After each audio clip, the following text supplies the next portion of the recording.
فاتحہ بنظر سید کونین جناب فاطمہ صلی اللہ علیہ وسلم۔ اعوذ باللہ من الشیطان اللعین الرجیم،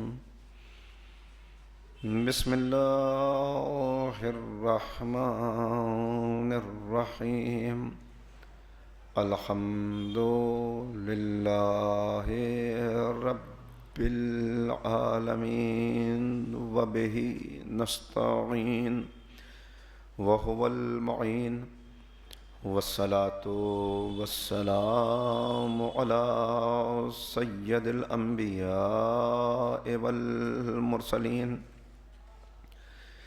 سیدنا و نبینا و شفیع ذنوبنا و طبیب قلوبنا و بالقاسم محمد وآلہ الطیبین الطاہرین المعصومین المظلومین المنتخبین المنتجبین، اما بعد فقد قال اللہ تبارک و تعالی فی کتابہ المجید وفرقانہ الرشید وقولہ الحق، بسم اللہ الرحمن الرحیم، انا اعطیناک الکوثر، صدق اللہ العلی العظیم۔ صلوات پڑھیں محمد۔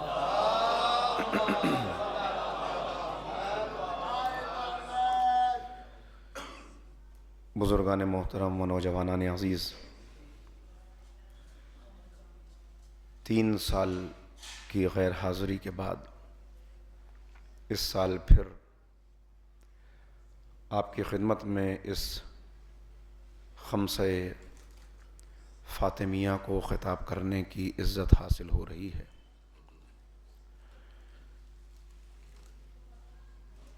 ذکر اس عظیم ہستی کا ہے کہ جس کا ذکر زبان پر آ جائے تو زبان کی بہت بڑی سعادت ہے، اور سماعتوں تک پہنچ جائے تو سماعتوں کی بڑی خوش قسمتی ہے۔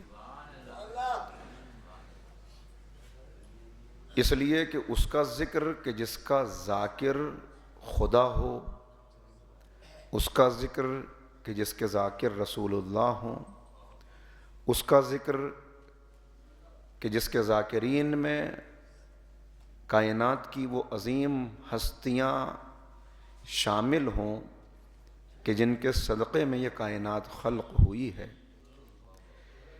تو یہ بہت بڑی سعادت ہے، بہت بڑا شرف ہے، بہت بڑا مقام شکر ہے کہ ہمیں اس عظیم بی بی کی سیرت پر گفتگو کا ایک موقع اور مل رہا ہے۔ ایک مرتبہ ذرا مل کے آپ حضرات صلوات پڑھ لیں تو بات شروع ہو، اور ذرا سا جوان آگے آ جائیں تھوڑا سا۔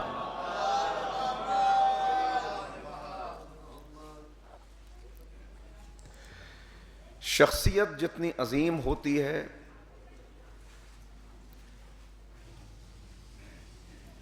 جتنی عظیم شخصیت اتنا ہی اس کا تذکرہ کرنے کی ذمہ داری زیادہ ہوتی ہے کہ صرف اس کا تذکرہ تذکرے کی حد تک نہ ہو، بلکہ اس کا ذکر ہو، اس کی سیرت کا بیان ہو، تو اس سیرت کی روشنی سے اپنے لیے ہدایت کی راہوں کو ہموار کر لیا جائے۔ وہ عظیم ہستی کہ جس کا تذکرہ اگر واقعاً زبان سے آگے بڑھ کے قلب و روح تک پہنچ جائے، اور جس کی نورانی سیرت کی ایک کرن اگر تمام امت کے دل پہ پڑ جائے تو سب کے دل روشن ہو جائیں، سب کی روحیں منور ہو جائیں۔ لہٰذا بڑی ذمہ داری ہے، پہلی تقریر ہے، پہلی گفتگو ہے، تمہیدی مطالب ہیں جو آپ کی خدمت میں عرض کرنے ہیں، اس لیے کہ انسان کو سفر حیات طے کرنا ہے کامیابی کے ساتھ، اور کامیابی اور کامرانی حاصل اس وقت تک نہیں ہو سکتی جب تک کامیاب لوگوں کی سیرت سے واقفیت نہ ہو، ان کے نشان قدم معلوم نہ ہوں، اور ان قدموں کے نشان پر اپنے قدم جماتا ہوا انسان آگے بڑھتا چلا نہ جائے۔ لہٰذا اس بی بی کا تذکرہ، اس شخصیت کا ذکر کہ جس کے لیے کوئی یہ نہ سمجھے کہ ہم ذکر کر رہے ہیں تو ان کا ذکر ہو رہا ہے، اس لیے کہ اگر سب بولنے والے بھی خاموش ہو جائیں تب بھی قرآن ان کی طرف سے بولتا رہے گا، رسول اللہ ان کی طرف سے بولتے رہیں گے۔ صلوات پڑھتے محمد و آل محمد۔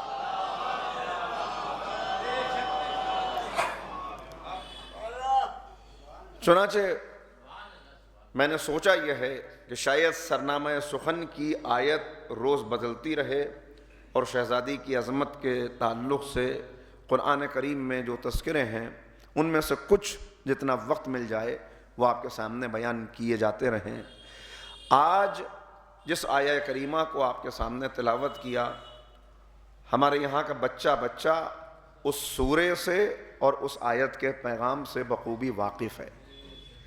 ارشاد ہو رہا ہے انا اعطیناک الکوثر، کہ ہم نے آپ کو کوثر عطا کیا۔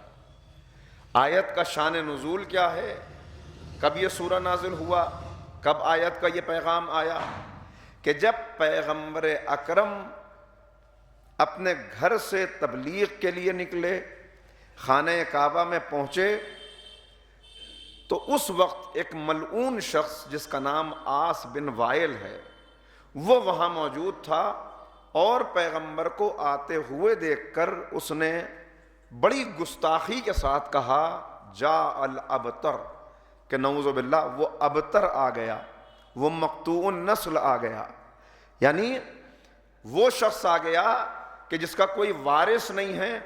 کیوں کہا؟ چونکہ قبائلی نظام میں وارث کا ہونا بہت بڑی سعادت تھی، کہ اگر وارث ہے تو وہ سردار کا پیغام آگے بڑھائے گا، سردار کی تحریک کو لے کے آگے چلے گا، اور اگر وارث نہیں ہے تو تحریک ختم ہو جائے گی، مشن ادھورا رہ جائے گا، بات آگے نہیں بڑھے گی۔ اسی مزاج کے عادی تھے، لہذا اسی اعتبار سے کہا کہ آپ نے اتنی زحمتیں اٹھا کر اس پیغام کو پہنچا تو دیا، لیکن اب یہ پیغام باقی نہیں رہے گا، اس لیے کہ آپ کا کوئی وارث نہیں ہے۔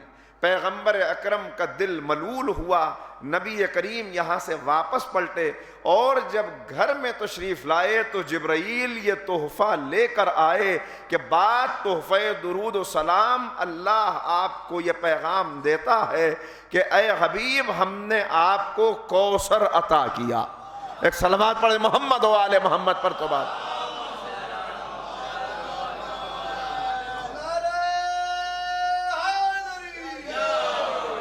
میری آواز صحیح پہنچ رہی ہے؟ مجھے خود محسوس نہیں ہو رہا کہ آواز، اگر آواز ٹھیک ہے آواز، ایک بار اور مل کے صلوات پڑھ دیجئے محمد و آل۔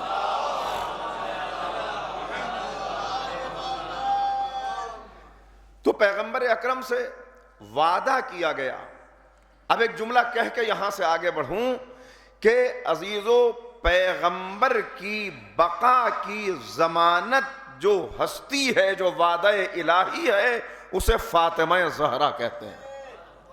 یہ آسان مرحلہ نہیں ہے، دیکھیے غور ذرا سا یہاں پہ کریں تو بات واضح ہوگی۔ دو وعدے ہیں جو اس سورے کے اندر کیے گئے ہیں، دو چیزوں کی نفی کی جا رہی ہے، دو چیزوں کا وعدہ کیا جا رہا ہے، اور یہ سورہ وہ سورہ ہے قرآن کریم کا کہ جس کے لیے امام جعفر صادق علیہ السلام نے یہ ارشاد فرمایا کہ جو شخص اس سورے کی کثرت سے تلاوت کرے، نمازوں میں جو کثرت سے اس سورے کی تلاوت کرے، اللہ اس کو جام کوثر سے سیراب کرے گا۔ اور ایک جگہ بیان کیا گیا کہ جو یہ چاہتا ہے کہ خواب میں نبی کریم کی زیارت کرے، پیغمبر اکرم کو دیکھے، وہ اس سورے کی تلاوت کرے، دعاؤں کی جو قبولیت کے شرائط ہیں ان شرائط کو ملحوظ رکھتے ہوئے، ان شرائط کو یاد رکھتے ہوئے جو شخص 100 مرتبہ اس سورے کی تلاوت کر کے سو جائے، اگر دعا کے شرائط ہیں اور اس کو تلاوت ویسے کیا گیا جو کرنے کا حق ہے، تو اسے رسول اللہ کی زیارت ہوگی۔ قرآن کا عظیم سورہ، آیات مختصر، آیات کم، مگر سورے کا پیغام اتنا اہم کہ اگر واقعاً دیکھیں، میں نے کہا کہ تانا دینے والا کون تھا؟ آس بن وائل تھا، عمر بن آس کا باپ تھا۔ یہ ملعون وہ شخص تھا جو تانا دے رہا تھا۔ کب تانا دے رہا تھا؟ جب اس کے 10 بیٹے موجود تھے، اس کے 10 بیٹے موجود تھے اور اللہ نے اپنے نبی کو بیٹا دے کر واپس لے لیا۔ ایک مرتبہ نہیں، 3 مرتبہ بیٹے دیے مگر پھر اللہ نے واپس لے لیے۔ تو اب اس نے تانا دیا، جاء الابتر، وہ ابتر آ گیا۔ قرآن کریم کا جواب آیا، انا اعطیناک الکوثر فصل لربک وانحر ان شانئک هو الابتر۔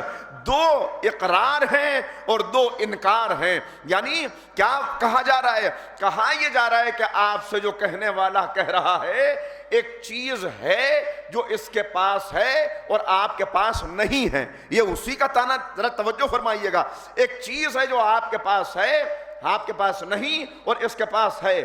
جو اس کے پاس ہے یہ اس پر ناز کر رہا ہے، اس پر غرور کر رہا ہے۔ جو آپ کے پاس نہیں ہے یہ اس کا تانا دے رہا ہے کہ اب کیسے پیغام آگے بڑھے گا، اب کیسے تحریک آگے چلے گی، اب کیسے اسلام زندہ رہے گا، اب کیسے محنت باقی رہے گی۔ تو اب یہ 2 باتیں بیان کر کے، ایک چیز اس کے پاس ہے، آپ کے پاس نہیں، مگر وعدہ الہی یہ ہے کہ جو اس کے پاس آج ہے وہ کل اس کے پاس نہیں رہے گی۔ جو آپ کے پاس آج نہیں ہے وہ اللہ کل آپ کو عطا کرے گا۔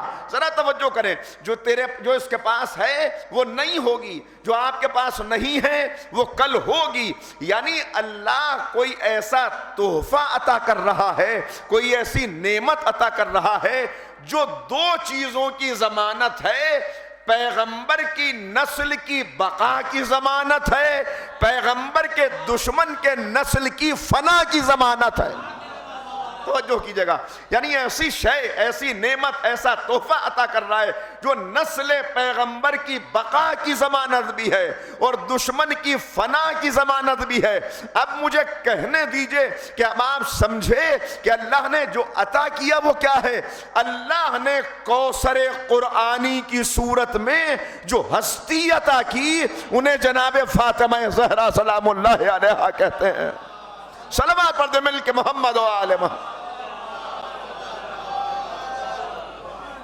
یعنی اب ہم نے آپ کو وہ تحفہ دے دیا، اب ہم نے آپ کو وہ نعمت دے دی کہ یہ نعمت ضمانت بنے گی اس بات کی کہ آپ کی نسل ختم نہیں ہوگی، دشمن کی نسل پروان نہیں چڑھے گی، اور ان دونوں کے لیے ذمہ دار، ان دونوں کی ضمانت یہ ہستی ہے جو ہم نے آپ کو عطا کی۔ یہاں پہ آ کے آپ کی خدمت میں عرض کروں کہ آیات کی تفسیر کرتے ہوئے، تشریح کرتے ہوئے بہت سے مفسرین نے جو کچھ لکھا، جس میں اہل سنت کے مورخین اور مفسرین بھی ہیں، اس میں بڑے بڑے نام ہیں۔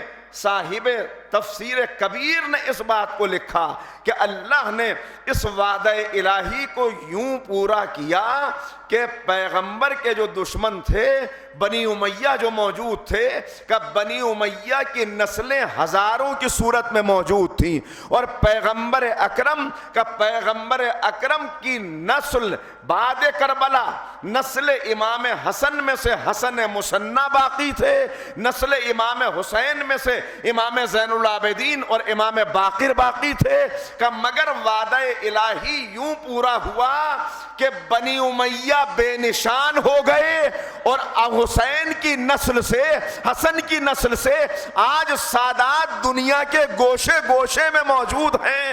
یہ وعدہ الہی ہے۔ اب ایک جملہ کہہ کے آگے بڑھوں، بھائی اسی لیے تو دنیا انگاروں پر لوٹ رہی ہے کہ نہ بنی عباس کے وارث باقی رہے، نہ بنی امیہ کے وارث باقی رہے، مگر زہرا کا وارث غیبت کے پردے میں آج بھی باقی ہے۔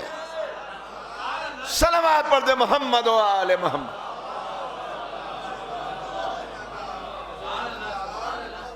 تو کہا یہ وعدہ الہی ہے کہ آپ کی نسل پروان چڑھے گی، آپ کی نسل کی بقا کی ضمانت ہے یہ ہستی کوثر قرآنی جناب فاطمہ زہرا سلام اللہ علیہا۔ اور یہاں سے اب ذرا توجہ کریں، آہستہ آہستہ انشاءاللہ مجھے مرحلے طے کرنے ہیں، مگر ایک بات اور عرض کروں، علماء نے یہاں آ کے ایک جملہ لکھا جسے ان مجالس کی مناسبت سے میں لازم سمجھتا ہوں کہ بیان کر دوں۔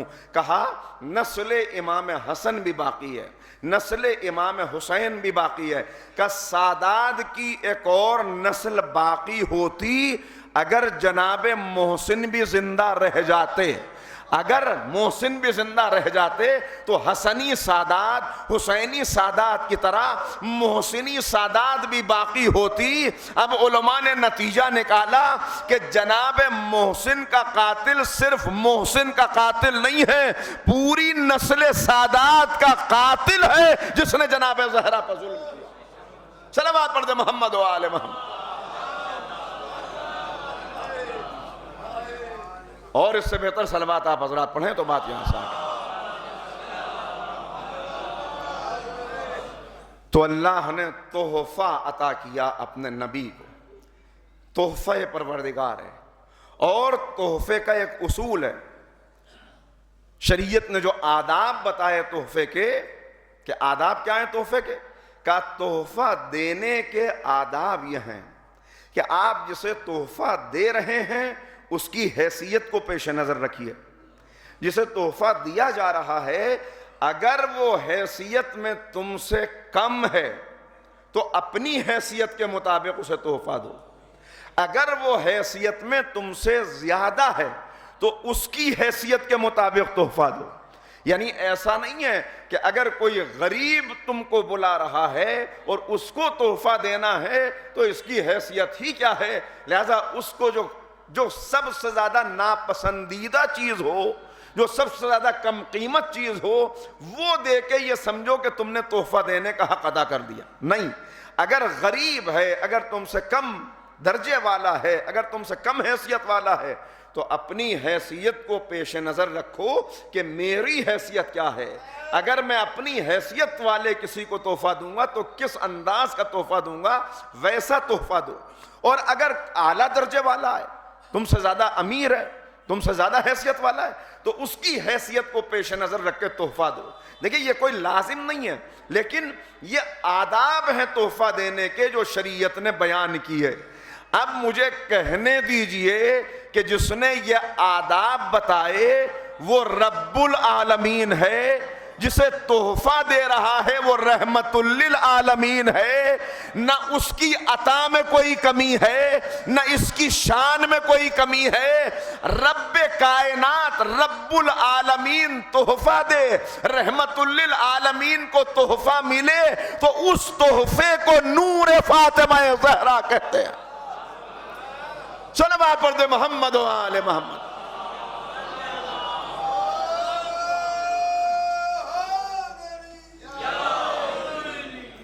کہا اے پیغمبر آپ رنج نہ کریں، آپ غم نہ کریں، آپ ملول نہ ہوں، آپ کبیدہ خاطر نہ ہوں، ہم آپ کو کوثر عطا کریں گے۔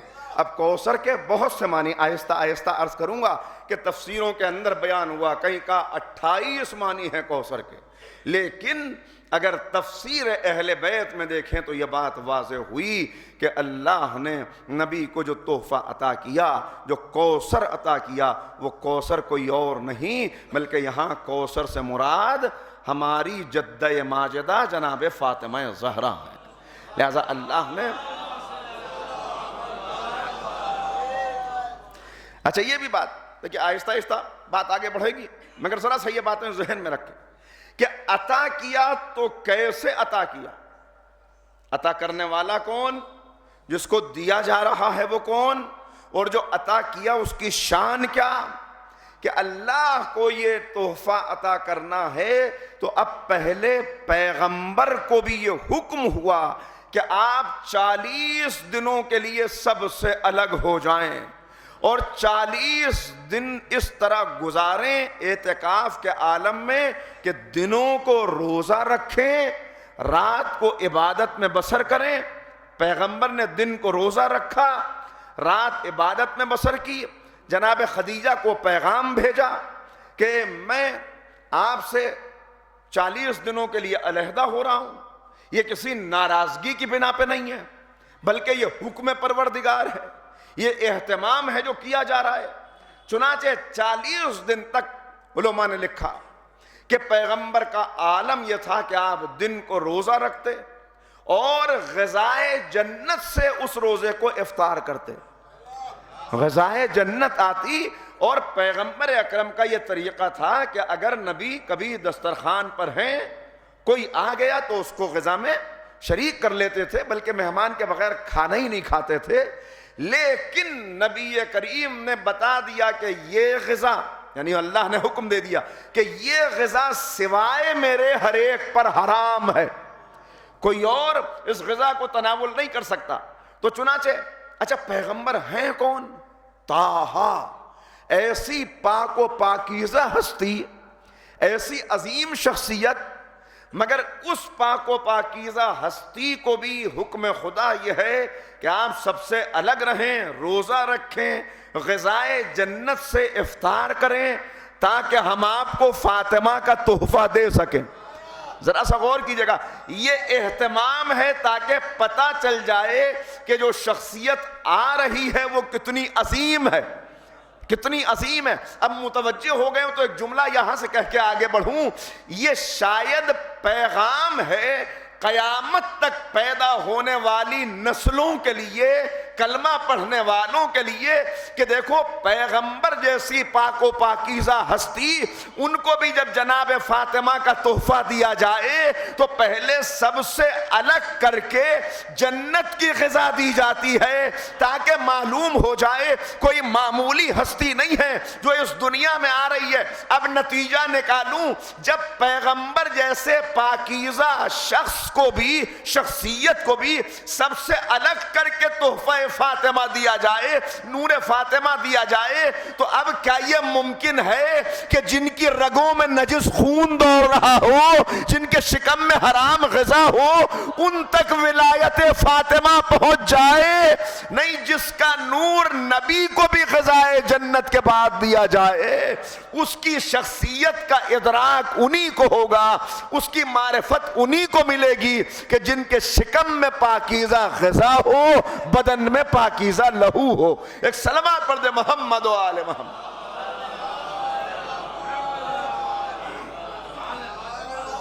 لہذا بتایا جا رہا ہے کہ اے چاہنے والوں، ذرا عظمت کا اندازہ کر لو، ذرا دیکھ لو، تاکہ تمہیں معلوم ہو جائے کہ فاطمی ہونا کیا ہے، فاطمی کہتے کس کو ہیں۔ روایت میں دیکھ رہا تھا کہ میدان محشر میں الگ الگ لوگوں کو الگ الگ انداز سے بلایا جائے گا، کہ 3 آوازیں صادق آل محمد امام جعفر صادق علیہ السلام، امام ارشاد فرما رہے ہیں کہ آواز آئے گی میدان محشر میں، آواز آئے گی این الرجبیون، کہ کہاں ہیں رجب والے، کہاں ہیں؟ کہا اس آواز کے آنے کے بعد وہ لوگ کھڑے ہو جائیں گے، یہ ان لوگوں کی عظمت ہے، وہ لوگ کھڑے ہو جائیں گے کہ جو ماہ رجب میں روزے رکھا کرتے تھے، ماہ رجب کے روزوں کی فضیلت۔ کہاں ہے رجبیون؟ تو وہ کھڑے ہو جائیں گے کہ جو ماہ رجب میں روزے رکھا کرتے تھے۔ پھر ایک آواز آئے گی این الرضویون، کہ کہاں ہیں رضوی؟ اس آواز پر وہ لوگ کھڑے ہو جائیں گے کہ جو امام رضا کی زیارت سے شرفیاب ہوئے، یہ ان کی شان ہے۔ اب کہ یہ روزے رکھنے والے ماہ رجب کے کھڑے ہوئے، نورانی لباس عطا کیے گئے، ان کا درجہ بلند کیا گیا، ان کی شان دیکھیں اہل محشر کے کیا ہے۔ یہ امام رضا کی زیارت والے کھڑے ہوئے کہ ان کی شان دنیا کو پتہ چلے، ان کا لباس نورانی ملے تو دنیا دیکھے کہ ان کی شان کیا ہے۔ کہ پھر آواز آئے گی این فاطمیون، کہ کہاں ہیں فاطمی؟ پوچھا مولا فاطمین کون؟ کہ جو دنیا میں جناب فاطمہ کا ذکر کیا کرتے تھے، جناب فاطمہ سے عشق کیا کرتے تھے، جناب فاطمہ کی خدمت کیا کرتے تھے، کہ وہ میدان محشر میں کھڑے ہوں گے، سروں پہ نورانی تاج ہوں گے، لباس نورانی عطا ہوں گے۔ یہ شان دکھائی جا رہی ہے کہ اے زمین پہ ذکر فاطمہ کرنے والوں، دیکھو محشر میں تمہارا رتبہ کیا ہے۔ صلوات پڑھ دے محمد و آل محمد۔ چنانچہ اس عزائے فاطمی کو معمولی نہ سمجھیں، جو اس عزا کا فرش بچھا رہے ہیں، جو یہاں خدمت انجام دے رہے ہیں، جو کسی ذکر میں شامل ہیں، جو اس ذکر کو سن رہے ہیں، صرف ان کانوں سے نہیں بلکہ جو دل کے کانوں سے اس ذکر کو سن رہے ہیں، جو اس ذکر سے نور لے کر اپنی زندگی کو نورانی بنانا چاہتے ہیں، وہ اپنی شان دیکھیں کہ شان کیا ہوگی۔ اس لیے یہ کیوں ہر طرف نور کا تذکرہ ہے؟ اس لیے نور کا تذکرہ ہے کہ اللہ نے جس بی بی کا تعارف سورہ کوثر میں کرایا، اس کے نام بھی اللہ نے رکھے، نام بھی اللہ نے رکھے۔ 18 نام ہیں بی بی کے جو اللہ نے رکھے ہیں، جن میں سے 8 یا 9، بعض نے لکھا 9 نام وہ ہیں جو قرآن کریم کے اندر موجود ہیں۔ نام اللہ نے رکھے۔ دیکھیے ایک ہم ہیں جو نام رکھتے ہیں، ہمارا نام رکھنا اور ہے۔ نام رکھا عالم، یہ ہمیشہ جاہل رہے۔ نام رکھا اخلاق، ان کے اندر کوئی اخلاقی پایا نہیں جاتا۔ نام رکھا تہذیب، ان کی پوری زندگی بد تہذیبی میں گزر گئی۔ یہ ہے یا نہیں ہے؟ چونکہ ہم نام رکھتے ہیں مگر ہماری نگاہ محدود ہے، ہم نام رکھتے ہیں مگر مستقبل نہیں جانتے، تو یہ ہے ہمارا نام رکھنا۔ لیکن اگر اللہ کسی کے نام رکھے تو یہ نام رکھنا نہیں ہے، یہ کردار کی ضمانت ہے جو ناموں کے ذریعے سے اللہ نے لے لی۔ اللہ کسی کے نام رکھے تو اس کی شان کیا ہوگی، اس کا رتبہ کیا ہوگا۔ چنانچہ نام ہے فاطمہ۔ فاطمہ کیا ہے مطلب فاطمہ کا؟ عرض کروں گا آہستہ آہستہ۔ نام ہے زہرا۔ زہرا ہونے کا مطلب کیا ہے؟ یہ مختلف روایات ہیں جن کو سمیٹ کے آج کی گفتگو میں جلدی عرض کر دینا چاہتا ہوں کہ زہرا کیا مطلب ہے؟ زہرا ہونے کا، زہرا ہونے کا مطلب اب مختلف موقعوں پر جو علماء نے نقل کی روایات ان کو سن لیجئے کہ زہرا ہونے کا مطلب کیا ہے۔ اب یہاں بتایا گیا کہ پیغمبر اکرم گفتگو فرما رہے ہیں، مسجد نبوی میں خطبہ ارشاد فرما رہے ہیں، اور حاضرین میں ابن عباس اور انس بن مالک موجود ہیں، اور وہی راوی ہیں اس روایت کا، وہی راوی ہیں اس روایت کا۔ اور آگے اس روایت کو جو نقل کر رہے ہیں وہ جابر بن عبداللہ انصاری ہے، جو ائمہ کے حوالے سے روایت ہم تک پہنچا رہے ہیں کہ خطبہ ارشاد فرماتے ہوئے پیغمبر نے کہا کہ سنو، جب سورج غروب ہو جائے تو چاند کی روشنی سے ہدایت لو، 2 قطبی ستاروں کی روشنی سے ہدایت لو۔ پیغمبر اکرم نے یہ لفظیں اپنی زبان مبارک سے جاری فرمائیں۔ اصحاب کھڑے ہوئے، یا رسول اللہ ذرا وضاحت فرمائیے، سورج کے غروب ہونے سے مطلب کیا ہے؟ چاند سے مطلب کیا ہے؟ قطبی ستارے کون ہیں؟ پیغمبر نے کہا سنو، سورج سے مراد میں محمد الرسول اللہ ہوں۔ کہ سورج غروب ہو جائے تو چاند کی روشنی سے ہدایت لو، کہ سورج میں ہوں، چاند علی ہیں۔ سورج میں ہوں، چاند علی ہیں۔ یا رسول اللہ یہ دو قطبی ستارے کون ہیں؟ کہ یہ قطبی ستارے حسن و حسین ہیں۔ لہذا جب سورج نہ رہے، چاند اور قطبی ستاروں سے ہدایت لو۔ اب بات یہاں تک پہنچی تھی کہ کھڑے ہو کے کسی نے سوال کیا کہ یا رسول اللہ چاند بتا دیا کہ کون ہیں، قطبی ستارے بتا دیے کہ کون ہیں، سورج بتا دیا کہ کون ہیں، مگر یہ بھی تو بتائیے کہ فاطمہ کیا ہیں؟ علی چاند ہیں، حسن و حسین ستارے ہیں، فاطمہ کیا ہیں؟ پیغمبر مسکرائے اور کہا فاطمہ زہرہ اہل بیت ہیں۔ نہیں توجہ فرمائی، فاطمہ زہرہ اہل بیت ہیں، یعنی جیسے آسمان پہ زہرہ روشن ستارہ ہے جو اہل بیت کا چمکتا ہوا ستارہ ہے، اسے فاطمہ زہرا کہتے ہیں۔ صلوات پڑھتے محمد و آل محمد۔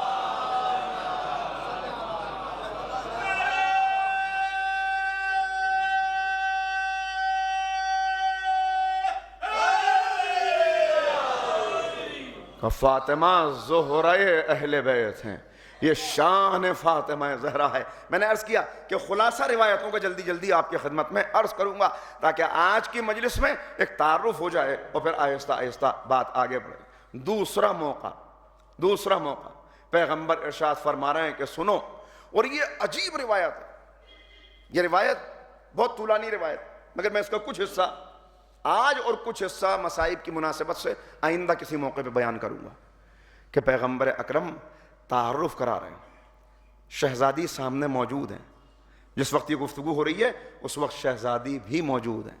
اب پیچھے کی بات کو چھوڑتے ہوئے بس ایک مرحلہ ایسا آیا کہ پیغمبر نے محبت بھری نگاہوں سے جناب زہرا کے چہرے کو دیکھا اور اس کے بعد فرمایا فاطمۃ بضعۃ منی فمن اغضبہا اغضبنی۔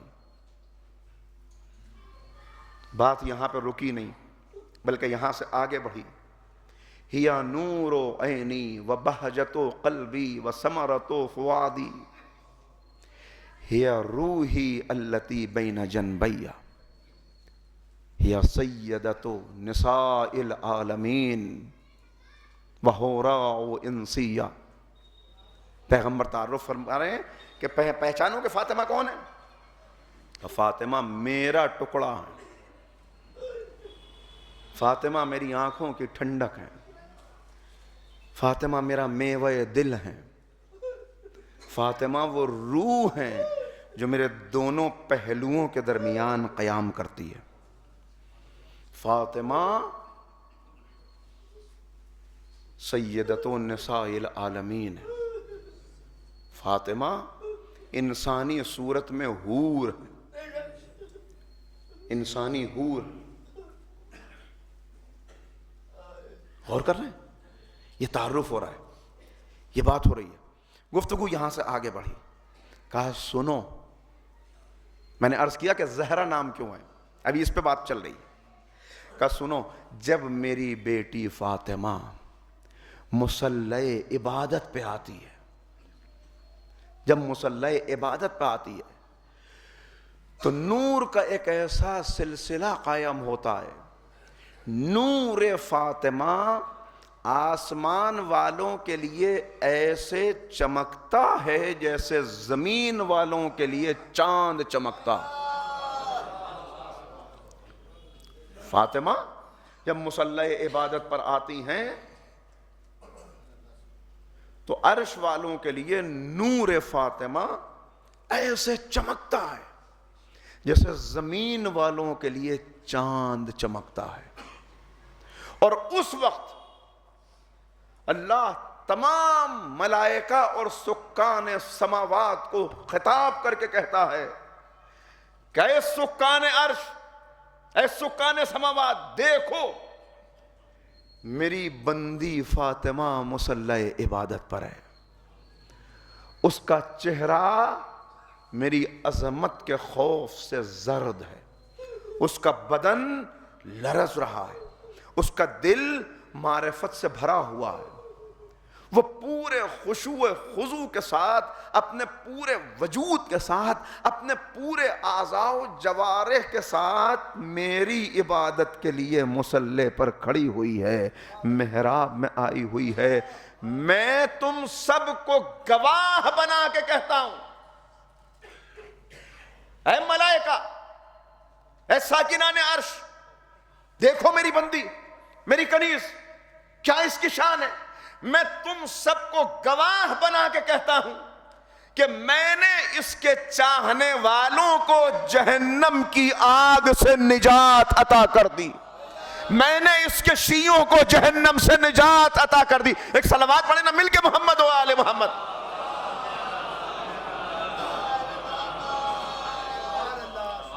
میں نے اس کے شیعوں کو جہنم سے نجات عطا کر دی۔ لیکن عرض کر دوں بات غلط فہمی نہ ہو جائے، اس لیے یہیں پہ کہتا ہوا کہ کس کے لیے کہا جا رہا ہے؟ جن کے لیے جہنم سے نجات کا وعدہ الہی ہے وہ فاطمہ کے شیعہ ہیں، اور فاطمہ کا شیعہ ہونا آسان نہیں ہے۔ کون ہے فاطمہ کا شیعہ؟ عرض کروں گا، آگے کی تقریر میں بات آئے گی۔ میں نے اس کے چاہنے والوں کو، میں نے اس کے شیعوں کو، یہ چاہنے والا اور شیعہ ایک نہیں ہے، دونوں۔ یہاں بات شیعوں کی ہو رہی ہے۔ محب ہونا اور ہے، شیعہ ہونا اور ہے۔ محب ہونا اور ہے، شیعہ ہونا اور ہے۔ کہ میں نے جہنم سے نجات عطا کر دی، جہنم سے نجات عطا کر دی۔ اور پھر ایک مرحلہ آگے بڑھیں، ایک اور حدیث جس کو یہیں پہ سنا دیتا ہوں۔ اور اب پیغمبر فرما رہے ہیں کہ سنو، فاطمہ پر ظلم کرنے والے، فاطمہ کو اذیت دینے والے، فاطمہ کو ستانے والے، میں نقل مفہوم کر رہا ہوں اپنے الفاظ میں، کہا ان کے لیے اگر تمام ملائکہ مقرب اور تمام انبیاء مل کے بھی ان کی سفارش کریں تو اللہ کسی کی سفارش کو قبول نہ کرے گا، اور مجرمین فاطمہ کو اوندھے منہ جہنم میں ڈال دے گا، اوندھے منہ جہنم میں ڈال دے گا۔ یہ شان فاطمہ، سمجھے دنیا کے کیا عظمت ہے، معلوم ہو کہ کیا شان ہے۔ کہ جس وقت، اب تیسرا سبب، دو باتیں آئیں، تیسری روایت، اس کو ادھورا چھوڑ رہا ہوں، پھر مکمل کروں گا آگے کسی موقع پہ۔ تیسری بات کہ کیوں آپ زہرا ہیں، کہا جس وقت اللہ نے نور فاطمہ کو خلق کیا تو ملائکہ پر وہ ہیبت طاری ہوئی، ملائکہ پہ وہ رعب طاری ہوا، ان کی آنکھیں خیرہ ہو گئیں، ان کا بدن لرزنے لگا، اور اس نور کو دیکھ کر وہ ہیبت طاری ہوئی کہ وہ سب سجدے میں گر گئے، اور کہا پالنے والے یہ کس کا نور ہے، یہ کس کا نور ہے کہ جس نور کی زیارت کرنے سے، جس نور کو دیکھنے سے آنکھیں خیرہ ہیں، سر سجدے میں خود بخود جھکے جا رہے ہیں۔ کہا یہ میری کنیز فاطمہ کا نور ہے جسے میں نے اپنے نور عظمت سے خلق کیا ہے، جسے میں نے اپنے نور عظمت سے خلق کیا ہے، اور یہ وہ نور ہے۔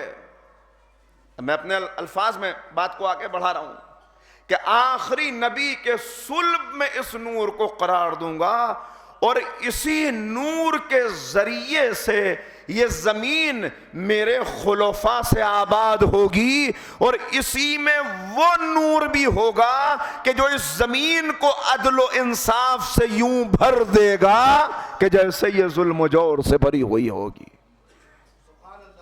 جیسے یہ ظلم و جور سے بھری ہوئی ہوگی۔ آسان مرحلے نہیں ہیں، اسی لیے تو کہا کہ وما ادراک من فاطمہ، تم کیا جانو کہ فاطمہ کیا ہے، ادراک نہیں ہو سکتا، پہنچ نہیں سکتے وہاں تک، جس کے لیے خالق کائنات یہ فرما دے کہ یا حبیب، اے میرے حبیب، آپ کی شان کیا ہے، آپ صاحب لولاک ہیں، لولاک لما خلقت الافلاک، اگر آپ کو خلق کرنا مقصود نہ ہوتا تو ہم نے کچھ خلق نہ کیا ہوتا. یہ زمین و آسمان، یہ بحر و بر، یہ شجر، یہ چرند، یہ پرند، یہ پہاڑ، یہ دریا کچھ نہ ہوتے اگر آپ کو خلق کرنا مقصود نہ ہوتا. اور پھر بات یہاں سے آگے بڑھی، وَلَوْلَا عَلِيٌّ لَمَا خَلَقْتُكَ، اور اگر علی کو خلق کرنا مقصود نہ ہوتا تو آپ کو بھی خلق نہ کیا ہوتا. وَلَوْلَا فَاطِمَةَ لَمَا خَلَقْتُكُمَا، اور اگر فاطمہ کو خلق کرنا مقصود نہ ہوتا تو نہ آپ کو خلق کیا ہوتا نہ علی کو خلق کیا ہوتا. یہ وہ مرحلہ ہے، یہ وہ شان ہے، وہ فضیلت ہے کہ جو ہر ایک سے برداشت نہیں ہوتی، جسے ہر ایک جذب نہیں کر سکتا، جسے ہر ایک محفوظ نہیں کر سکتا.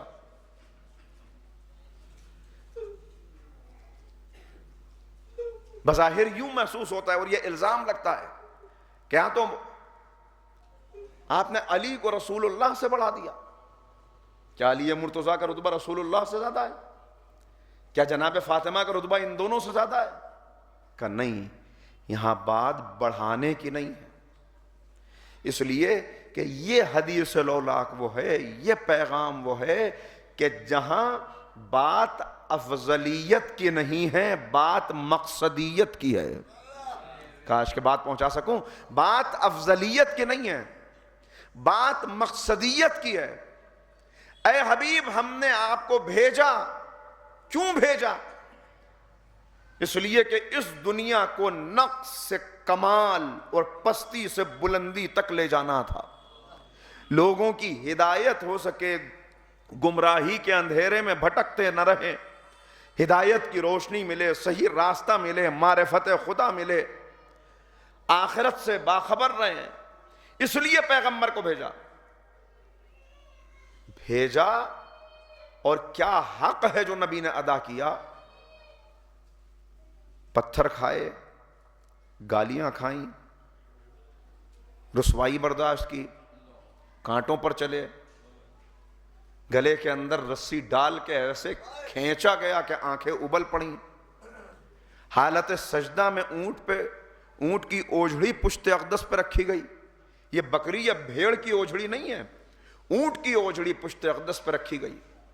چہرے کے اوپر گوبر اور خون مل دیا گیا، قتل کی سازشیں کی گئیں، طائف کے سفر میں لہو لہان کیا گیا.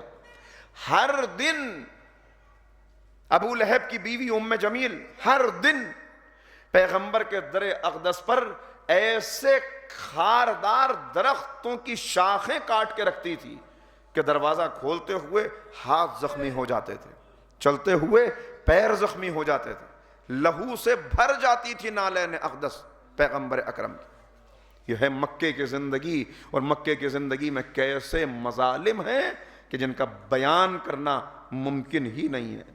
اور پھر مدینہ کی زندگی، ایک کے بعد ایک جنگیں، پیغمبر کو چین کی سانس نہیں لینے دی جا رہی.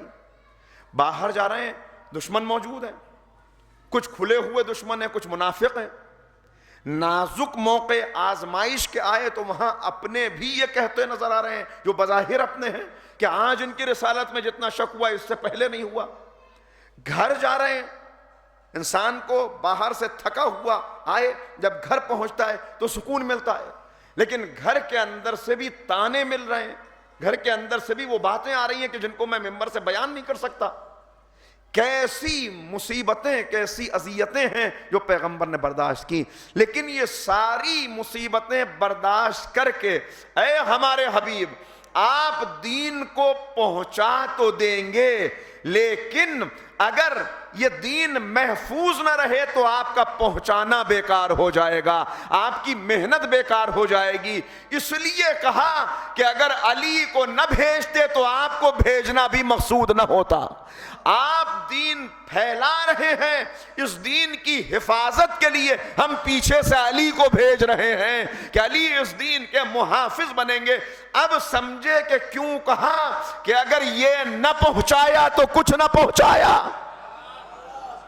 اس لیے کہ پیغمبر اتنی محنت، اتنی اذیت، اتنی مصیبت، اتنا ظلم برداشت کر کے دین پہنچا جائیں گے، لیکن اگر غدیر کا منبر نہ سجے گا، اگر غدیر نہیں ہوگی تو پیغمبر کا دین محفوظ نہیں رہے گا۔ اب جملہ کہنے دیجئے، اسلام کے روشن مستقبل کی ضمانت کو غدیر کہتے ہیں۔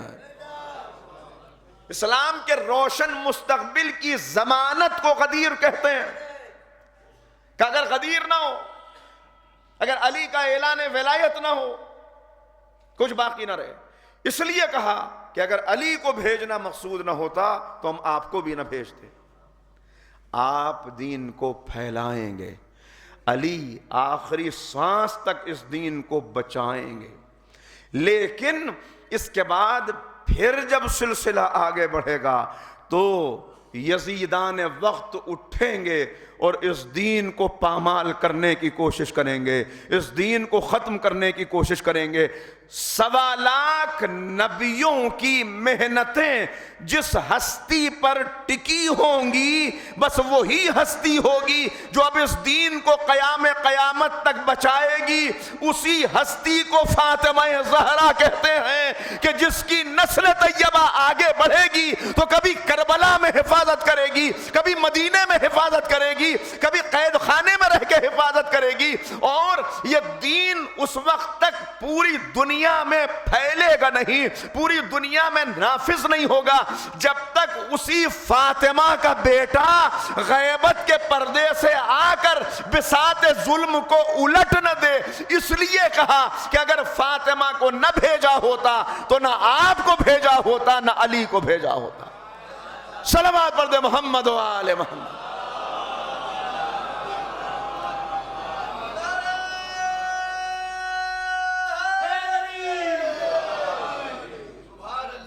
عصمت و داوری نبود اگر نبود فاطمہ، جنت و کوثری نبود اگر نبود فاطمہ، احمد و حیدری نبود اگر نبود فاطمہ۔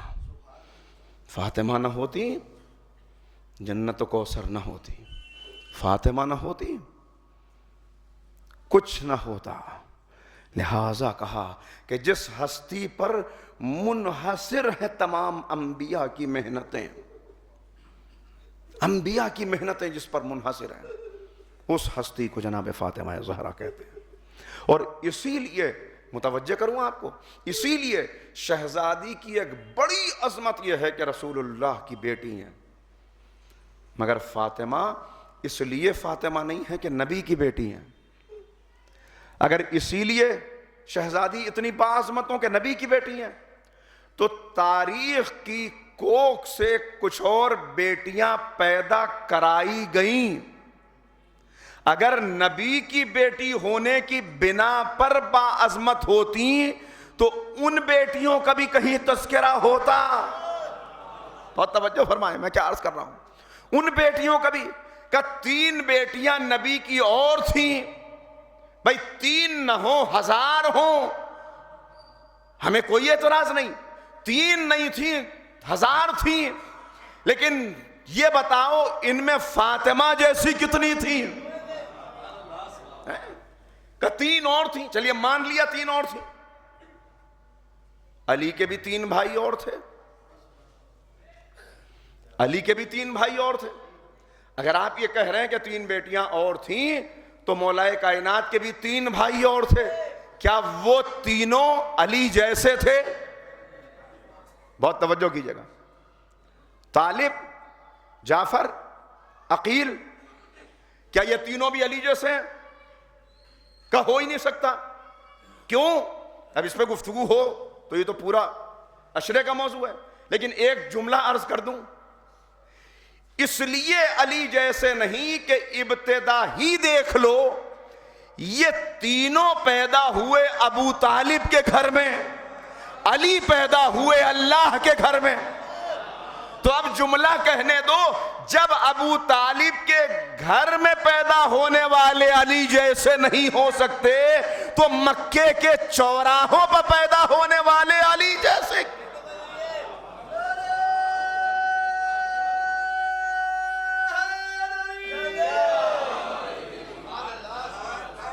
لہذا کہا تین بھائی اور مگر علی علی ہیں.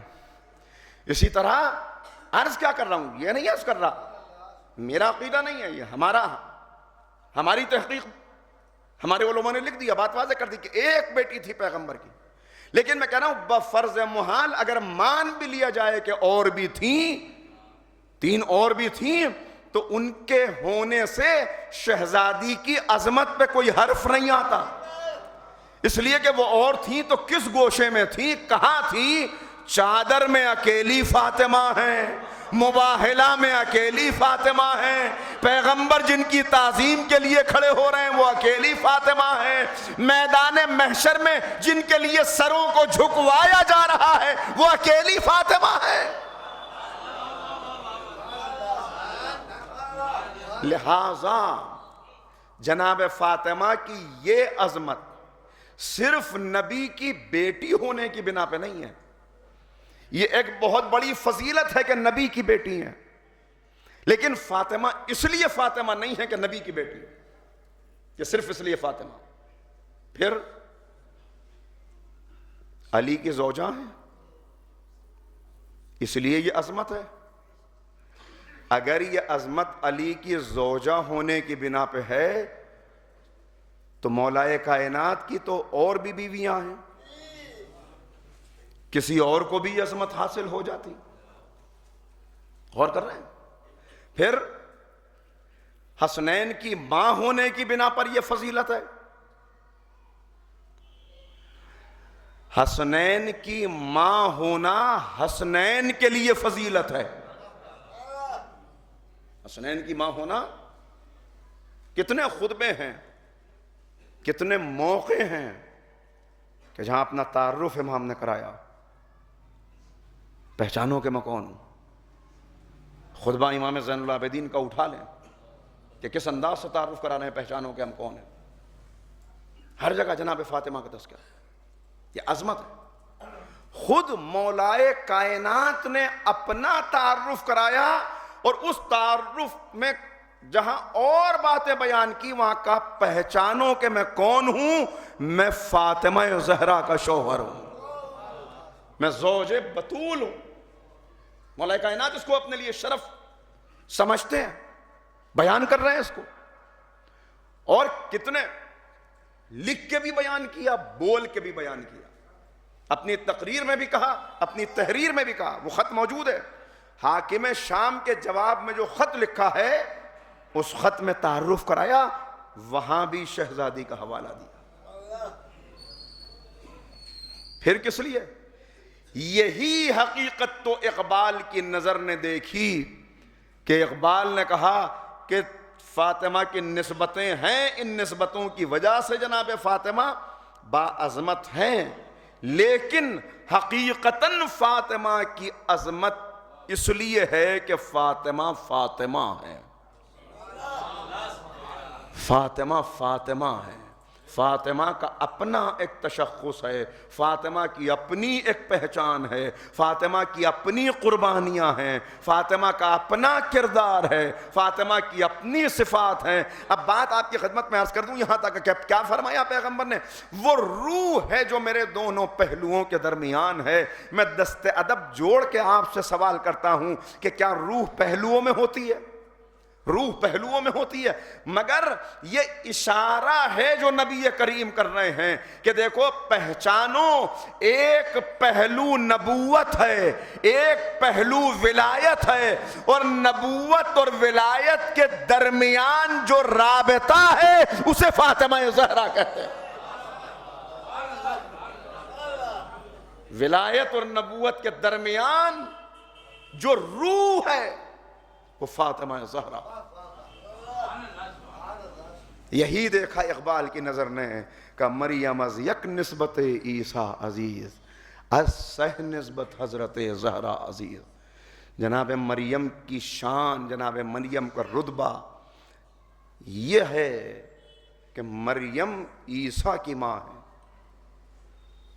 اس ایک نسبت کی وجہ سے مریم مریم ہے کہ عیسیٰ کی ماں ہے، مگر مریم مریم ہے، زہرا زہرا. اب یہیں پہ اقبال نے تو کہہ دیا، مگر میں تشریح ایک جملے میں کر دوں اگر آپ اجازت دیں تو. متوجہ ہے نا بھائی، آخری آدمی تک سب متوجہ ہے نا؟ تو ایک صلوات تو ایسی پڑھیے جس سے اندازہ ہو کہ آپ کتنے متوجہ.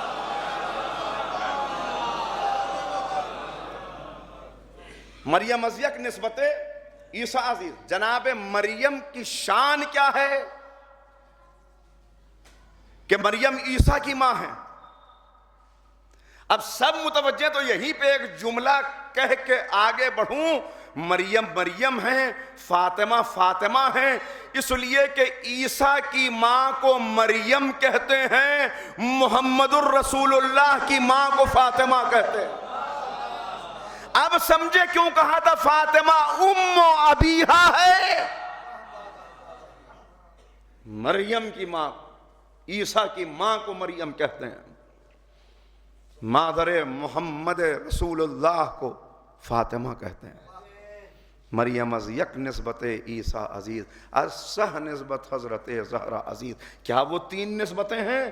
نور چشم رحمت للعالمین، امام اولین و آخرین. کہ نور چشم، آنکھوں کا نور اس نبی کی ہیں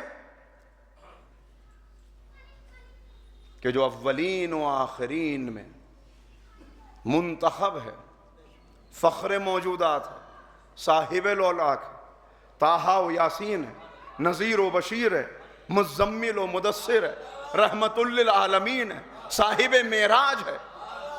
کیا شان ہے، کیا شان ہے، کیا شان ہے اس نبی کی. اب یہاں پہ بات آئی تو جملہ کہہ کے آگے بڑھوں.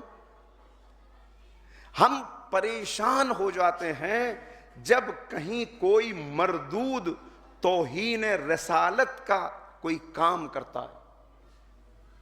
سازشیں ہو رہی ہیں، ہوتی ہیں، ہوتی رہیں، ہوتی رہیں گی. کیوں ہوتی ہیں؟ اس لیے کہ جو اپنے تراشیدہ بتوں کی پرستش کرنے کے عادی رہے ہوں انہیں شاہکار قدرت برداشت نہیں ہوتا. یہ توہین ہوتی رہے گی، چل رہے ہیں. مگر ایک جملہ آپ کی سماعتوں کی، حسین سماعتوں کی نظر کر کے آگے بڑھ رہا ہوں. اپنی نبضوں پہ ہاتھ رکھ کے اپنے دل پر ہاتھ رکھ کر غور سے اس جملے کو سنیے گا اور ذہنوں میں محفوظ رکھیں میرے جوان. پہچانیے کہ اصل توہین رسالت کیا ہے. میں آہستہ آہستہ یہ بھی تو عرض کروں کہ ہم اپنا بھی تو جائزہ لیتے رہیں، اپنے گریبان میں بھی تو منہ ڈالیں، اپنا چہرہ بھی تو آئینے میں دیکھیں، اپنی حالت زار، اپنا محاسبہ ہے نا. کہ اس نے توہین رسالت کر دی، اس نے توہین رسالت کر دی. اس نے کیا کیا کہ انہوں نے پیغمبر کے خاکے بنا دیے، توہین آمیز خاکے بنا دیے، توہین آمیز خاکے بنا دیے. دست ادب جوڑ کے ایک جملہ کہہ رہا ہوں، اگر ذہنوں میں محفوظ رہ جائے. عزیزو، کیا کوئی اس کی توہین کرے گا؟ کہ توہین آمیز خاکے بنا دیے. اس کے خاکے کوئی کیا بنائے گا جس کا اللہ نے سایہ نہیں بنایا؟ کس کی جرت ہے، کس کی مجال ہے، کس کی طاقت ہے جو نبی کریم کی توہین کرے؟ ہاں، راہ اسلام میں پیغمبر کو جس انداز سے ظالموں نے ستایا ہے، ابھی عرض کر چکا، یہ کس کے پتھر مارے جا رہے ہیں، یہ کس کے اوپر کوڑا ڈالا جا رہا ہے، یہ کس کے اوپر غلاظت ہے. لیکن جو بات عرض کرنا چاہ رہا ہوں، ہمیں اپنا جائزہ لینا ہے. اصل توہین، دیکھیں وہ توہین ہے سب، لیکن اصل توہین رسالت، اصل توہین رسالت صرف یہ نہیں کہ پیغمبر کی شان میں گستاخیاں کی جائیں. کرنے والے خود آسمان پہ تھوکا ہوا اپنے منہ پر آتا ہے. اصل توہین رسالت یہ ہے کہ نبی کا کلمہ پڑھ کے ابو لہب کے راستے پر چلا جائے. اصل توہین رسالت یہ ہے کہ نبی کی قسمیں کھا کر ابو جہل جیسی زندگی گزاری جائے. لہٰذا یہاں ہمیں متوجہ ہونا ہے کہ کہیں توہین رسالت کے مرتکب ہم خود تو نہیں ہو رہے. میں نے ستا دیا تو نہیں، آپ کو پریشان تو نہیں کیا؟ نہیں کیا تو اور ایک بات سن لیجئے. اکبر الہ آبادی کا ایک شعر ہے جو بڑے موقع سے یاد آ گیا. وہ کہتے ہیں مسلمان ہمیشہ اپنی حالت زار کا مرثیہ پڑھ رہا ہے، اپنی حالت زار کو ہمیشہ بیان کرتا ہے، اپنے زخموں کو کھول کھول کے رکھ رہا ہے. پوری تاریخ میں یہی ہوتا گیا. ذلیل ہو رہا ہے، رسوا ہو رہا ہے، نہ صفوں میں اتحاد ہے، نہ دین کا شعور ہے، نہ کلمے کے تقاضے معلوم ہیں، نہ آخرت کا خیال ہے، نہ خدا کا خوف ہے. بڑھتا چلا جا رہا ہے. اور اس پہ رو رو کے کہتا ہے کہ اے معبود، ہم تیرے نبی کی امت ہیں، ہم تیرے نبی کے چاہنے والے ہیں، ہم تیرے نبی کے عاشق ہیں، ہماری خبر لے، ہم کو دیکھ، ہماری مدد کر. دیکھیے یقیناً یہ نہیں کہہ رہا کہ نہ کرے ایسا، لیکن عرض یہ کر رہا ہوں کہ یہی تاریخ میں ہوتا چلا آ رہا ہے. حال ہی کا مرثیہ، اے خاصہ خاصان رسول وقت دعا ہے، امت پہ تیری آ کے عجب وقت پڑا ہے. جو دین بڑی شان سے نکلا تھا وطن سے، پردیس میں وہ آج غریب الغربا ہے. یہی کیفیت ہے دین کی، یہی کیفیت ہے. تو یہ ہوتا چلا رہا ہے، ہر دور میں ہوا ہے، ہر دور میں پسپا کیا گیا، ہر دور میں. لیکن اکبر الہ آبادی جو دعوت دے رہے ہیں وہ سنا کے یہاں سے آگے بڑھوں. اکبر کہتے ہیں کہ جب میں کہتا ہوں کہ اے اللہ میرا حال دیکھ، آواز پہنچی سب تک؟ جب میں کہتا ہوں کہ اے اللہ میرا حال دیکھ، حکم آتا ہے کہ اپنا نامہ اعمال دیکھ. حکم آتا ہے کہ اپنا نامہ اعمال دے. تو کیا ہے شان فاطمہ کہ مریم از یک نسبت عیسیٰ عزیز، اسہ نسبت حضرت زہرا عزیز. کون سی تین نسبتیں؟ نور چشم رحمت للعالمین، امام اولین و آخرین، بانویاں تاجدار حل عطا. بیٹی کس کی؟ جو صاحب الاولاد، فخر موجودات. ہمسر زوجہ کس کی؟ بانویاں تاجدار حل عطا. جو حل عطا کا تاجدار ہے اس کی زوجہ ہے، جو حل عطا کا تاجدار ہے. پہچانے نہیں کیا؟ میں نہیں پوچھ رہا، اقبال پوچھ رہے ہیں. اقبال کہہ رہے ہیں پہچانے نہیں؟ اچھا تو اور وضاحت کرتا ہوں. بانوے آں تاجدار حل عطا نہیں پہچانے؟ مرتضی مشکل کشا شیر خدا.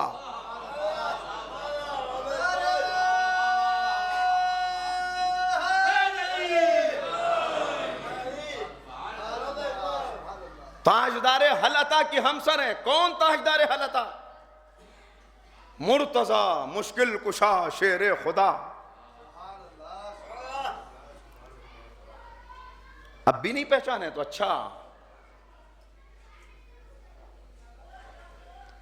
بادشاہ ہو کلبائی ایمان او، یک حسامو یک زرہ سامان او.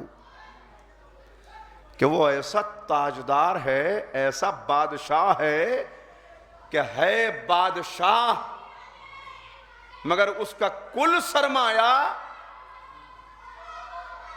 اس کا ایوان، اس کا محل ایک جھونپڑی ہے، اور اس کا کل سرمایہ ایک تلوار ہے، ایک زرہ ہے.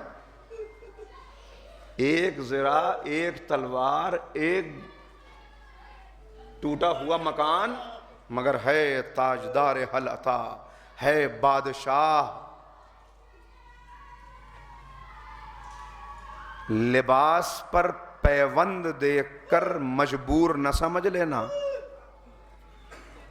فاقوں پر فاقہ کرتا ہوا دیکھ کر غریب نہ سمجھ لینا. نہیں، تم کیا جانو، تم کیا پہچانو کہ وہ کیا ہے. اور پھر یہاں سے بات آگے بڑھی، بس چھوڑتے ہوئے باقی چیزوں کو. پھر اقبال کہہ رہے ہیں کہ نہیں پہچانے تو اب سمجھو کہ کیا ہے. یہ دوسری نسبت. تیسری نسبت مادرن را مرکز پرکار عشق. مادرن را قافلہ سالار عشق کا، عشق کا جو قافلہ ہے، جو کاروان عشق ہے، خدا کا شکر ہے کہ ہم اسی راہ پہ ہیں جو راہ عشق ہے، راہ معرفت ہے.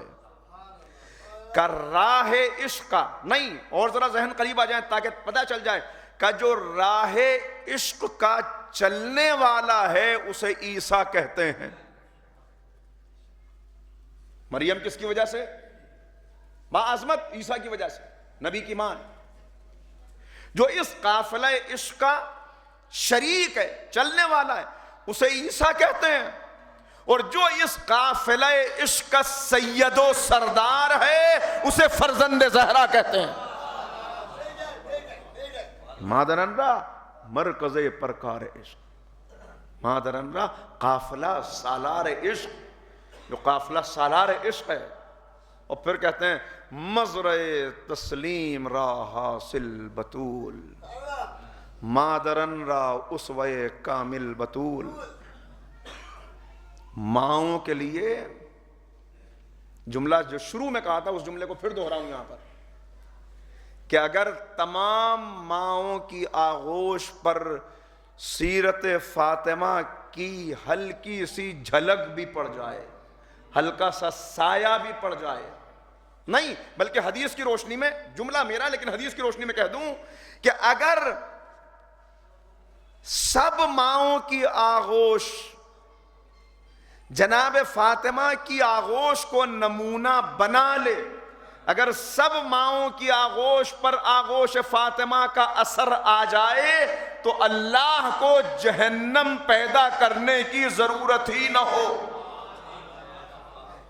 آپ کہیں گے کیسے اتنی بڑی بات کہہ دی؟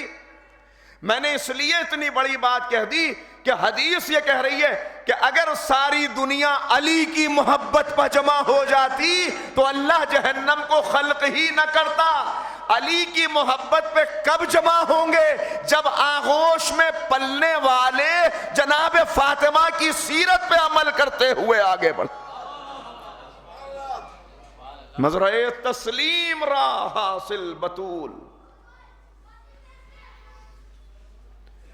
رشتے بکھر رہے ہیں، گھر ٹوٹ رہے ہیں، طلاق کی شرحیں بڑھ رہی ہیں، محبتیں ختم ہو گئی ہیں، خلوص مٹ گیا، جوڑنے والے نظر نہیں آتے، توڑنے والے بڑھتے چلے جا رہے ہیں. کیوں؟ اس لیے کہ نام فاطمہ صرف زبانوں تک ہے،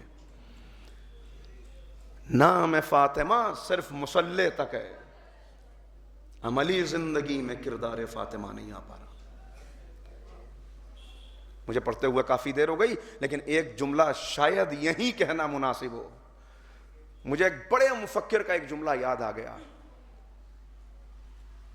دیکھیں ذمہ داری سب کی ہے، اس میں مرد و زن کا فرق نہیں ہے، لیکن یہاں بہنوں کی ذمہ داری زیادہ ہے. کیوں؟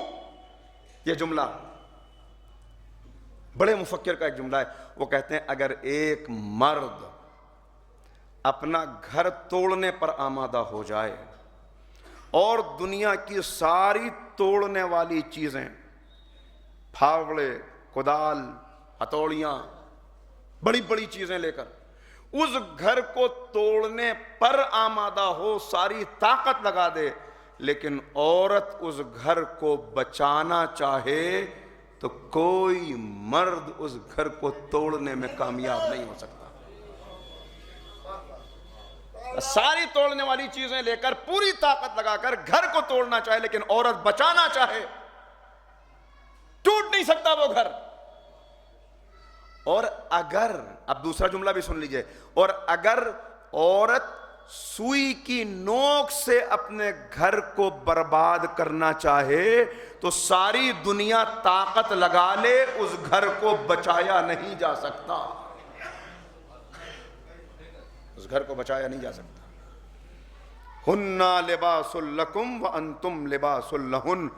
پہچانو تمہاری بیویاں تمہارا لباس ہیں، تم بیویوں کا لباس ہو. شعور حاصل کرو اس رشتے کا،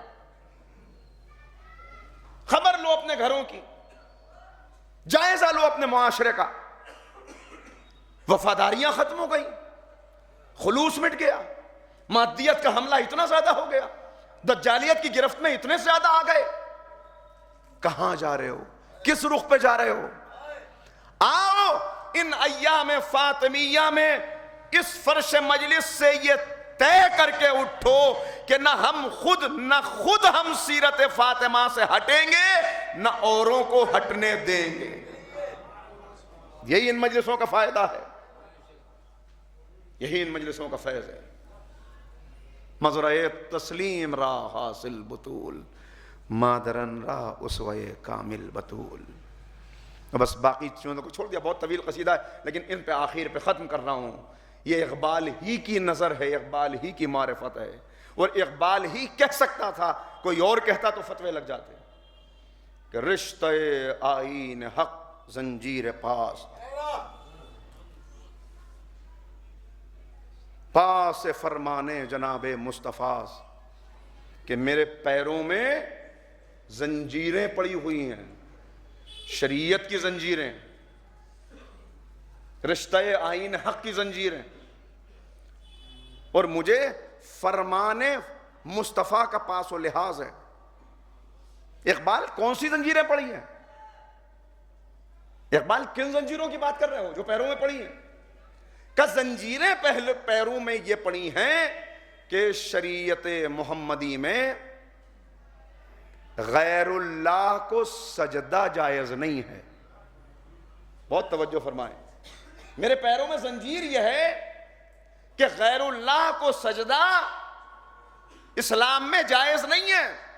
اگر میرے پیروں میں یہ زنجیر نہ ہوتی تو پھر اقبال کیا کرتے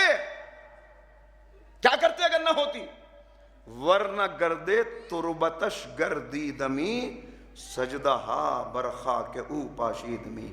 اگر میرے پیروں میں یہ زنجیر نہ ہوتی، اگر شریعت محمدی روک نہ رہی ہوتی، اگر غیر اللہ کو سجدہ حرام نہ ہوتا، تو دنیا دیکھتی کہ سب کعبے کو سجدہ کرتے، میں قبر فاطمہ کو سجدہ کرتا،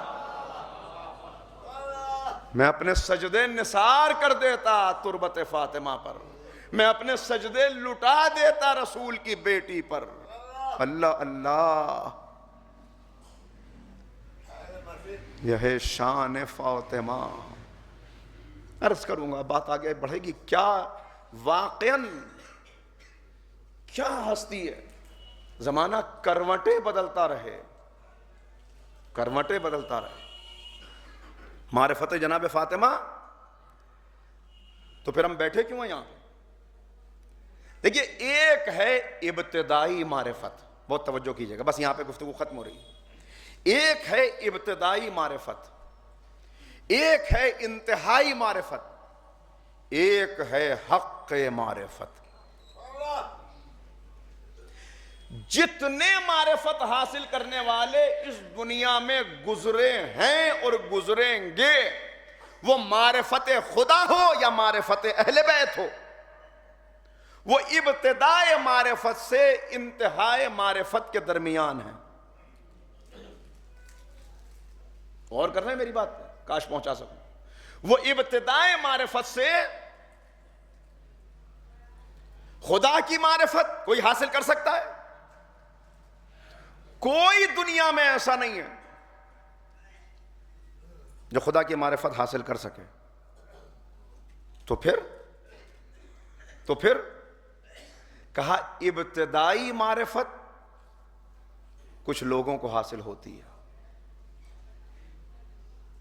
انتہائی معرفت بہت قلیل لوگوں کو حاصل ہوتی ہے. لیکن حق معرفت، جو معرفت کا حق ہے، اللہ کی ویسی معرفت کسی کو حاصل ہو ہی نہیں سکتی. اہل بیت کو نہیں ہو سکتی، رسول اللہ کو نہیں ہو سکتی. اللہ کی وہ معرفت جو حق معرفت ہے، وہ نہ رسول کو حاصل ہو سکتی، نہ اہل بیت کو حاصل ہو سکتی، دنیا میں کسی کو حاصل نہیں ہو سکتی. میں اپنی طرف سے نہیں کہہ رہا، خود ائمہ کی دعائیں اٹھا لیں، ائمہ کے احادیث اٹھا لیں، ائمہ کے کلمات اٹھا لیں، وہ خود کہتے ہوئے نظر آتے ہیں کہ جو تیری معرفت کا حق ہے اسے کوئی ادا ہی نہیں کر سکتا، اس لیے کہ اگر اس کی کامل معرفت حاصل ہو جائے تو وہ محدود ہو جائے، محدود ہو جائے تو خدا نہ رہے۔ غور کر رہے ہیں؟ اسی طرح اہل بیت کی حقیقی معرفت، جو حق معرفت ہے، کسی کو نہیں حاصل ہو سکتی۔ ابتدائے معرفت میں کوئی قدم رکھے گا تو حور بن کے قدم رکھے گا، انتہائی معرفت تک پہنچے گا تو حسین کے قدموں میں جان دے دے گا، ابتدائی معرفت میں کوئی قدم رکھے گا تو فارس کا رہنے والا سلمان سب کچھ چھوڑ کے آ جائے گا، انتہائی معرفت تک پہنچے گا تو 10 درجوں پر جا کر رک جائے گا، لیکن جو ان کی معرفت کا حق ہے، جب وہ سلمان حاصل نہیں کر سکتا تو میں اور آپ کیا حاصل کر سکتے ہیں؟ اور ان ہستیوں میں بھی جناب فاطمہ زہرا سلام اللہ علیہا، ان کے لیے تو کہہ دیا گیا وما ادراک من فاطمہ، تم کیا جانو کہ فاطمہ کیا ہے؟ فاطمہ کیا ہے یا خدا جانتا ہے یا اس کا رسول جانتا ہے، یا فاطمہ کی طیب و طاہر نسل جانتی ہے، اس کے علاوہ فاطمہ کیا ہے کوئی نہیں جانتا۔ اور وہ جانتے ہیں اس لیے یہ کہتے نظر آتے ہیں، وہ جانتے ہیں اس لیے کہتے نظر آتے ہیں کہ تم کیا جانو گے کہ فاطمہ کیا ہے، ہم سے پوچھو۔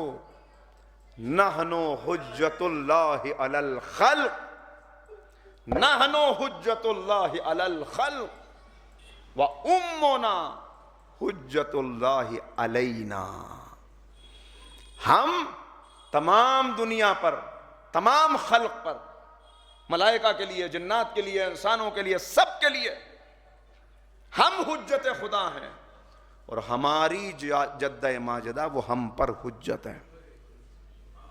وما ادراک من فاطمہ، نہیں جان سکتے تو یہ میں نے تھوڑی سی بات عرض کی، اس پہ بات آگے بڑھے گی کہ ایک ہے ابتدائے معرفت، ایک ہے انتہائی معرفت، ایک ہے حق معرفت۔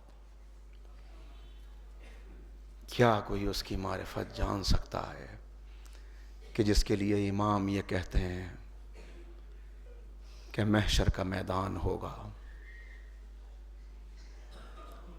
جنت اور جہنم کا فیصلہ ہو چکا ہوگا،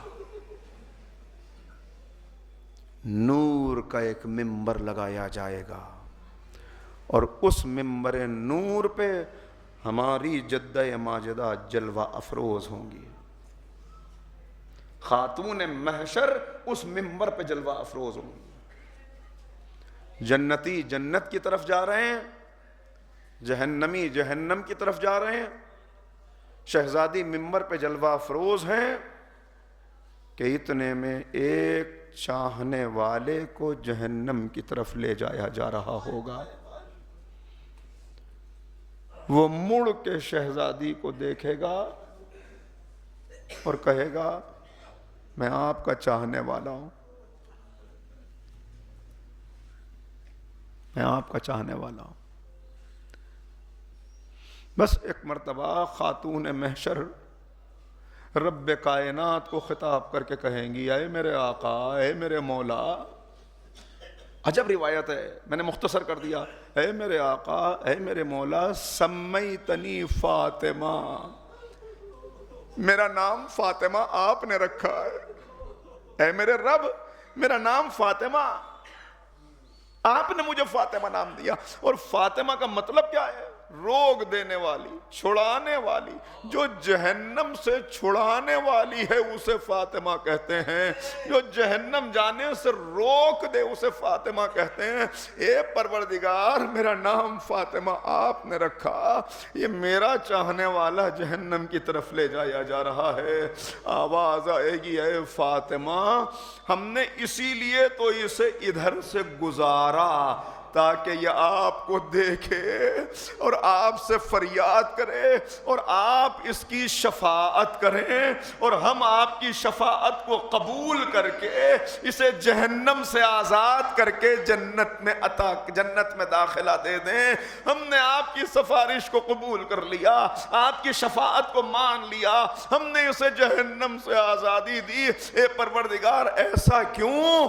کہا تاکہ اہل محشر دیکھ لیں کہ فاطمہ کی شان کیا ہے، فاطمہ کا رتبہ کیا ہے۔ میں پڑھ چکا، میں نے زیادہ وقت لے لیا، معذرت، مگر اتنا کہوں اللہ کے دربار میں جس کی یہ شان ہے وہ مسلمانوں کے دربار میں کھڑی ہوئی ہے، وہ مسلمانوں کے دربار میں کھڑی ہوئی ہے۔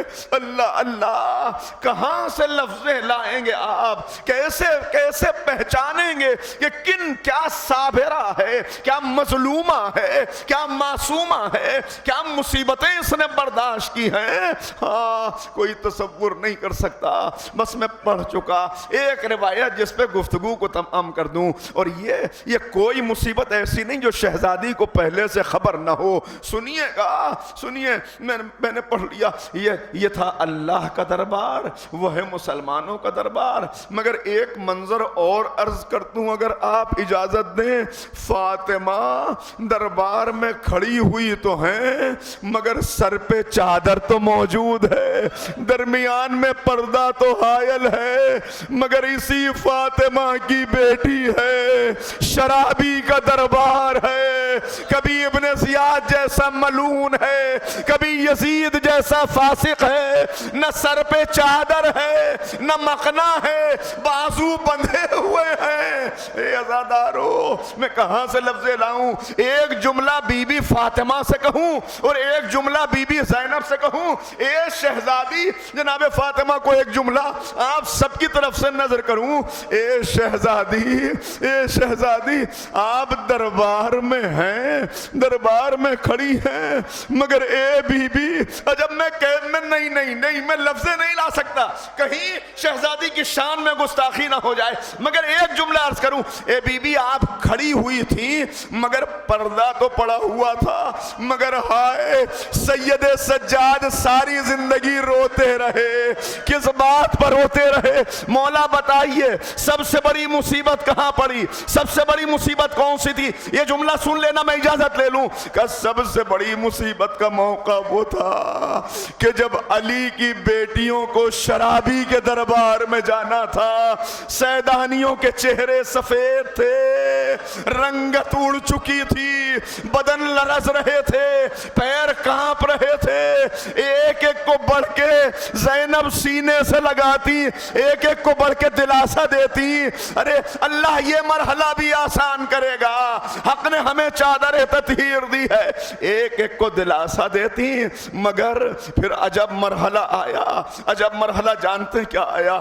جو اب تک سب کو دلاسے دے رہی تھی، اس نے کیا دیکھا کہ ظالموں نے ان نیزوں کو ہلانا شروع کیا جن پہ سر تھے، ان نیزوں کو ہلانا شروع کیا، تالیاں بجانی شروع کی، خوشی میں سیٹیاں بجانی شروع کی، علی کی بیٹی خاک پہ بیٹھ گئی، واہ غربتا، ہائے میری غربت، ارے کیا عجب ہے کہ دریا پہ ایک لاشا تڑپ گیا ہو، کیا عجب ہے کہ سر عباس کی آنکھوں سے آنسو رواں ہوں، بس یہ منظر دیکھ لو اور مجھے اجازت دے دو سننا زادارو۔ کہتے ہیں پھر اس کے بعد بی بی دربار میں داخل ہوئی، مگر کیسے داخل ہوئی پڑھ نہ سکوں پورا منظر شاید، مگر بس دیکھ لو کیسے داخل ہوئی کہ زینب تمام بیبیوں کے حلقے میں تھی، زینب تمام بیبیوں کے حلقے میں تھی، اور شہزادی رکوع کے عالم میں جھک جھک کے چل رہی تھی تاکہ کرسی نشینوں کی نظر نہ پڑے، رکوع کے عالم میں جھک جھک کے چل رہی تھی۔ بس میں نے پڑھ دیا، زینب جھک جھک کے چل رہی تھی اور ظالم اپنی کرسیوں سے اٹھ اٹھ کے دیکھ رہے تھے، کہتے یہ بی بی کون ہے، یہ جو سب کے بیچ میں ہے، یہ بی بی کون ہے؟ اور آواز آتی ہاذہی زینب، یہ علی کی بیٹی زینب ہے، یہی فاطمہ کی چادر کی وارث ہے۔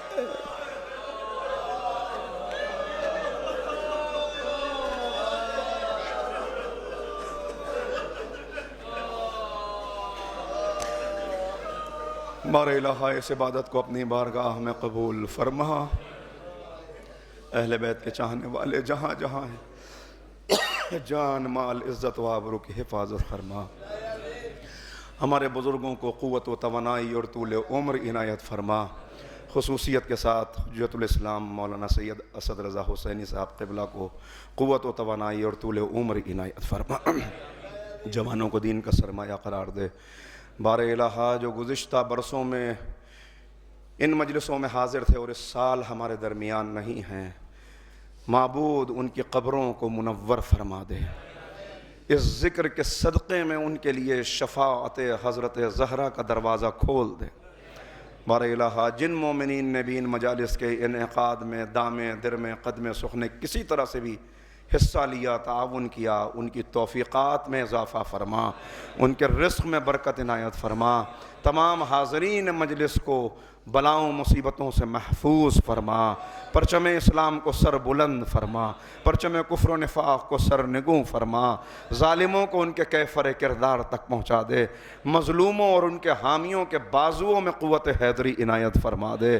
بار الہ امام کے ظہور میں تعجیل فرما، ہمیں امام کے انصار و ایمان میں شمار فرما۔ ربنا تقبل منا انک انت السمیع العلیم۔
مین مائی کون سا ہے؟ یہ ہے۔